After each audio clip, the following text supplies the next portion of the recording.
Channel study life. जैसा कि आप सभी जानते हैं, हम कक्षा 8वीं और 5वीं बोर्ड एग्जाम की तैयारी करवाते हैं। तो आज हम लेकर आए हैं कक्षा 5वीं के बच्चों के लिए हिंदी के प्रश्न, जो कि इंग्लिश मीडियम और हिंदी मीडियम का सेम रहेगा।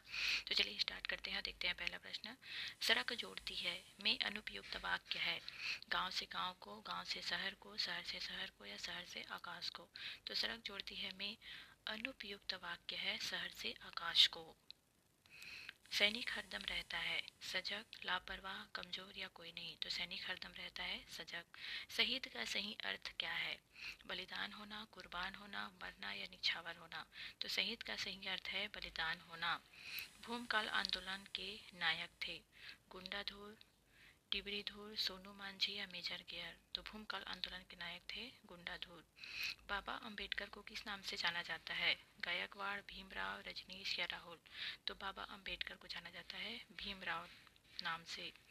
सड़क दुर्घटना से बचने के लिए क्या करना चाहिए? तो सड़क दुर्घटना से बचने के लिए हमें, अगर हम पैदल चल रहे हैं तो हमें हमेशा बाईं ओर चलना चाहिए। अगर हम बाइक में हैं तो हमें हमेशा हेलमेट का प्रयोग करना चाहिए। मोर के शरीर का रंग उतर जाता तो क्या होता? मोइना ने स्कूल का समय बदलने के लिए क्या तर्क दिए? सफलता पाने के लिए हमें क्या करना चाहिए? तो सफलता पाने के लिए हमें निरंतर प्रयास करना चाहिए, कड़ी मेहनत करनी चाहिए, उस कार्य में निरंतरता बनाए रखनी चाहिए।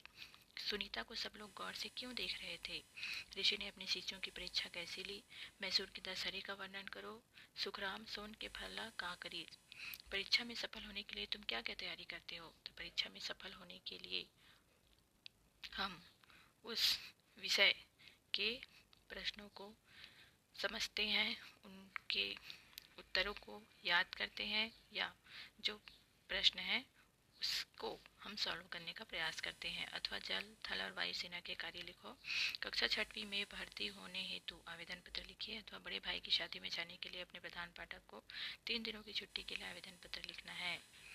निम्न गद्यांश को पढ़कर नीचे दिए गए सवालों के उत्तर लिखो। एक जंगल में शेर जोर जोर से दहाड़ रहा था। उसे सभी जानवर परेशान थे। वे हमेशा सोचते थे कि किस तरह से उस शेर को जंगल से भगा दिया जाए, परंतु शेर का सामना करने से डरते थे।